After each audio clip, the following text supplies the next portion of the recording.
Hi guys! So we've had the deluxe edition of Pressure Machine for exactly a week now. It came out last Friday and I thought I'd just make this video today to tell you guys my opinions on these new deluxe tracks. I feel like a week is like enough time to like fully get to know the songs and really like decide how you feel about them. So I thought now would be a good time to make this video. Some of my opinions might go against what most people are saying and some of them might be agreeing with other people. But anyway, let's get right into the video and start discussing the deluxe tracks from Pressure Machine. So we're going to go in the order that the songs are on the album, in tracklist order, and we're going to just start with the Getting By 2. The Getting By 2 is probably my favourite of all these deluxe tracks that we've just got. Like, it's just such an anthemic song and it's just such a classic Killers-y song. Like, I can just imagine how amazing this song is going to be live. By the way, if you guys didn't know, the Killers confirmed in their live stream the other day that they're going to be playing the Getting By 2 live on the Imploding the Mirage tour, and I'm going to the tour, so like I cannot believe that we're going to get to hear that song live. I feel like this song was also really made for like the live sort of setting. It's like, people are saying it's like an Imploding the Mirage version of the Getting By, and I do agree with that because it just has that big stadium rock sort of sound to it. I just feel like there's so many bits in this song that are like call and response sort of parts of it. Like, this song has na na na na na, like that sort of bit near the end like Dying Breed has, and I feel like the Killers should do a mashup maybe of Dying Breed and this. Like, near the end of Dying Breed it could like sort of transition into this song, and I feel like that would be pretty cool. So like, the Killers, if you're watching this and you want to use that idea, go ahead, you can have that idea for free. But yeah, this song really reminds me of like Dying Breed and those sorts of songs. It also really reminds me of In the Car Outside, which reminds me of another point that I wanted to make about this song, which is the new lyrics. Like, I think I said in my Pressure Machine sort of excitement video that I was like really wanting new lyrics to be on the deluxe tracks, and on this song we have got changed new lyrics.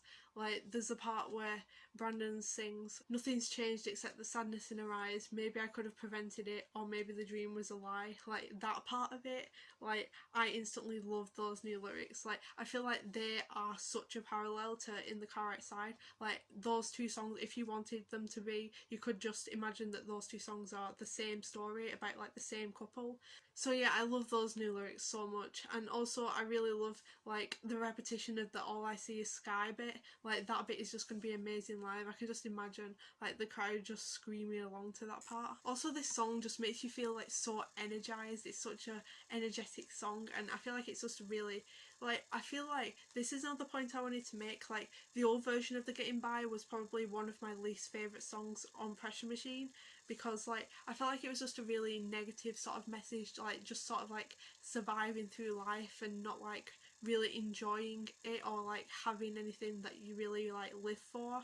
But this song is just the complete opposite. This song, like, while the older version of Pressure Machine just made me kind of want to just stay in bed, like, this version makes me want to jump out of bed. Like, it just energizes me so much. It's like, yes, let's like face the day and like let's hold on till the getting's good. Like, I love it. Next, we're going to talk about the Getting By 3.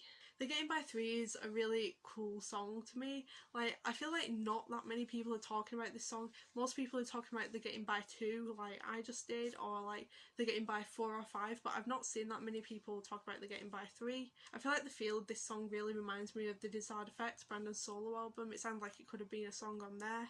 Also, another thing that I love about this song is like, just, I don't know how to explain it, but like Brandon's voice is like really like distinctive on this song. Like, it's just like you listen to it and you just think like Brandon really sort of like really sounds like himself. Like, he's not trying to like put on an impression of like Springsteen or like Morrissey or anyone like that he idolizes. Like, it feels like just like his voice is like so like pure Brandon Flowers, if you know what I mean. Like, you could hear it and be like, yeah, that's him. Also, I feel like this song just has like a really good vibe to it. Like, it's just like quite chilled, but like it's quite moody at the same time.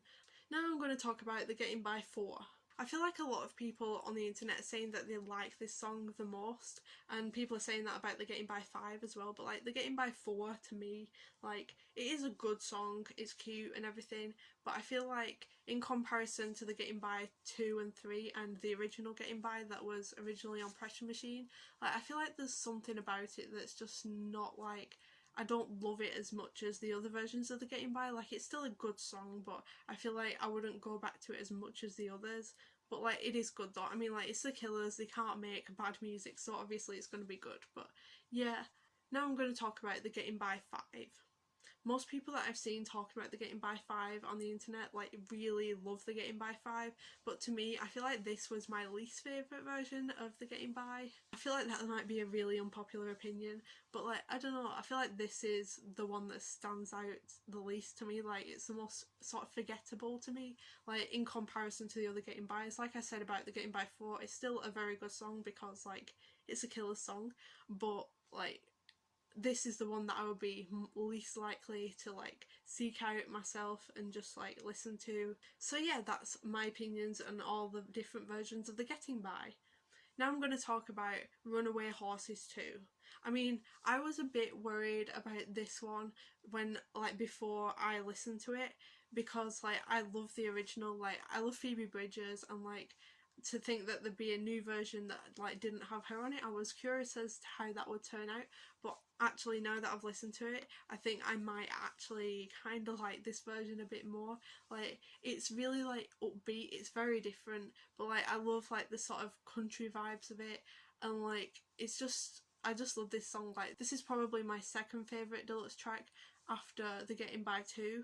Like this is just, I love this song. Another thing that I really like about this song that's been added in is like the repetition of Small Town Girl at the end of like every verse. Like I feel like that's like one of the sort of lyrics that I love the most in this song. Like I am a small town girl myself, and like I just love that part of it. So yeah, I like that. The only part of this song that I don't love is that in like the pre-chorus after the second verse, where in the original Brandon sings "but we changed courses." Like I can't remember exactly what he changed it to, but it's something similar to "unwavering forces." Like personally I really love the "but we changed courses" lyric, because like when Pressure Machine came out I was like in the middle of like making some difficult decisions and changes about my life myself, and that lyric I always really related to it. But like if this version of Runaway Horses had like that lyric in it, maybe I would love it like completely, definitely more than the Phoebe Bridgers collab version. But yeah, this is still a really good version that's like more upbeat if you don't want to be like listening to like the sad version. Now I'm going to talk about the two versions of West Hills, and we're going to start with West Hills 2. This country version of West Hills is like really cool. Like it just has such a great sound and vibe to it, and it's just like, it's really chilled and nice, and people are saying that it's funny that it's such like a cutesy version of West Hills when the lyrics are so dark, and it's such a contrast between the music and the lyrics. I think that's why a lot of people like this new version of West Hills, although I have seen some people say that they like quite strongly dislike this song as well. But personally I do really love this. Maybe this is like, I feel like all the ones that end with 2 are my favourite on these Deluxe tracks, like West Hills 2 and then Runaway Horses 2 and the Getting By 2. Like I feel like all the 2 ones are my favourite songs. But yeah, West Hills 2, I just really like it, and it's just really cool and acoustic. And like the first time I listened to this, it instantly really reminded me of the Killers cover of The Waiting by Tom Petty that they posted during lockdown, and like that is one of my favourite Killers covers ever. Like I just re-listen to that cover all the time, and this sort of gave me the same sort of feelings as that song. So yeah, that's another reason why I really liked it. Now we're going to talk about a slightly controversial one, which is West Hills 3. I've seen a lot of people on the internet say that they really dislike this version of West Hills, and I've seen a lot of people say that they find it like really creepy and unnerving. And like on my first listen of this, I did think that, and I was like kind of like, what is this? So what am I listening to? But as I went on the internet and sort of like read up about this song and like why it is the way it is, the choral version of West Hills, I discovered some information that completely changed my mind about it. So if you guys didn't know this, the choir on West Hills 3 are singing the lyrics of West Hills to the tune of like a Mormon hymn that is sung in churches in Utah, and I feel like that is like, a lot of people are saying like that was a really daring thing for Brandon to do, to like ask this actual choir from Utah to sing like the dark lyrics of West Hills to the tune of like a sacred hymn. Like people are saying like, wow, that was a really like kind of out there thing to do for Brandon. And when I read this, I was just like, that is so clever. Like that makes sense why the Killers have done this now. Like I understand, I like this song now. Like I wouldn't listen to this song like all the time out of choice, but I can see like how it's a clever approach to West Hills, and I appreciate like the thought that's gone into like that sort of contrast with the lyrics and like the tune on this version, because it's sort of like the contrast between like the religion and like the belief that like God is perfect and all of that in Utah, and then the contrast with that with like the reality of like what people in Nephi are going through, and like how they hide like the stuff they're going through, like Brandon said in Quiet Town, like somebody's been keeping secrets in this quiet town. Like it's just the contrast between those secrets and like religion, and I feel like that is just really clever. This also really reminded me of something else, and that was the song Blasphemous Rumors by Depeche Mode. Like, if you guys didn't know this, I'm a big Depeche Mode fan, and my favourite album by them is Some Great Reward. And I discovered this album like during lockdown when I was just sort of bored, and I went through all of Depeche Mode's discography, like properly getting into them. And I listened to Some Great Reward, and I just listened to it all the time because I thought like this is the one of the most like relatable albums I've ever listened to, and I just loved it so much. And then like before Pressure Machine came out, there was like rumours going around like the Pressure Machine was going to be similar to Some Great Reward, and like it was going to take inspiration from that, and then it was going to have like the same sort of like themes of growing up in a small town and being like bored and feeling like you can't get out of your town, and I was like really excited about that. And then of course Pressure Machine, like it doesn't have the same sound really as Some Great Reward because that's like more of a like electronic album, but like it has the same lyrical themes. And so when like we got Pressure Machine, I was just like Some Great Reward isn't the most relatable album ever anymore. Like now I have an album by my favourite ever band that like does the exact same thing with its lyrics, and like that made me just like love Pressure Machine so much, and that's why it's like my second favourite ever Killers album. Battle Born is still number one for me, it's always going to be number one, but yeah, Pressure Machine is very very high up there. It's almost like it's just like a tiny bit less than Battle Born. But anyway, Blasphemous Rumors. So if you guys didn't know, Blasphemous Rumors is the last track on the album Some Great Reward by Depeche Mode, and the actual tune of Blasphemous Rumors, like when Martin Gore from Depeche Mode was making this song, the tune of that song is actually the tune of like an old hymn, and like I can't remember the exact name of the hymn, but it's something like Our God is Great or something like that. It's like something along those lines. And like, but the lyrics of this song are very dark, and the lyrics of this song talk about like struggles that like real teenagers are going through, and like people dying and things like that. So in the two verses of Blasphemous Rumors, in the first verse, I think it is when one of the people in the song dies and they didn't believe in God, and then like in the second verse it's like someone who did believe but then they still ended up like dying like in a car accident in the lyrics. Yeah, the lyrics are quite dark, but like it just really reminded me of that, like with the contrast between like you can like believe in like religion but like it still won't save you from like the bad things in life. Like I feel like that's quite a deep thing to like bring into this light-hearted YouTube video, but yeah, that's just what it really reminded me of, like that contrast between like religion and like small town living and death and all that.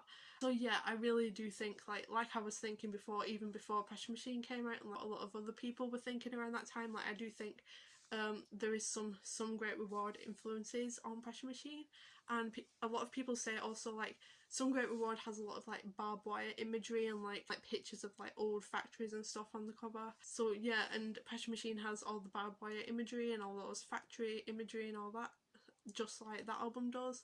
So yeah, you can see where a lot of people are making the comparisons, and I do agree with them myself. But anyway, yeah, that was like the sort of little theory that I came up with that made me like click with West Hills 3. Like, I'm still not going to listen to it all the time. Like, I feel like it's not a song that has like a lot of replay value. Like, you just kind of listen to it when you're listening to the whole of Pressure Machine all the way through. Like, it is like a good ending song because like it kind of ties together like all the main themes of the album. Like, if you know like what that original hymn was, and like you know like the symbolism, you probably like would know that if you were from Utah or Nephi and you just like listened to this album because like it reminded you of your hometown. Like, if you were that kind of person, you would probably understand like the symbolism of West Hills 3. So yeah.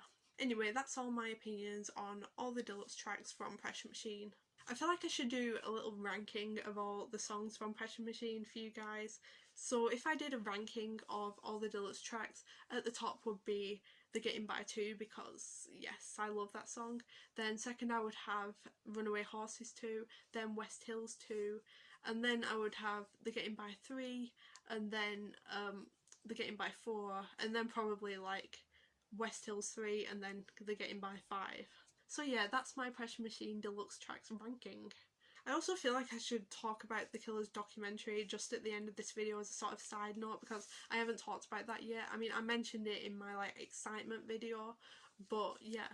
So the documentary that the Killers made, Notes from a Quiet Town, like to accompany the album Pressure Machine, it was just a great documentary. I watched it like the day it came out and yeah, it was really good. I feel like it must have been really emotional for Brandon to just go back to Nephi and sing like the songs that he wrote about that town in the town, and like it was really cool that the Killers were performing in someone's back garden in the documentary as well, because like imagine the Killers just do a concert in your back garden, like in what world would that happen? But those people were lucky for having that happen.